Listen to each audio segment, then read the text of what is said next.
Okay, so for our typewriter push-ups, you're gonna go in your regular push-up position, but with wide hands. You can play with how wide you have them based off of how challenging this is. So once you get up into your position, I want you to shift over to one side and then lower down.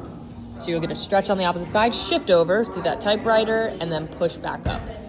You can make it a little bit easier by not going quite as low. So now shift into the other side, don't go quite as low, shift back over, come back up, because you're not getting as deep into the stretch. So you can challenge yourself differently, and to get more reps, don't go quite as low.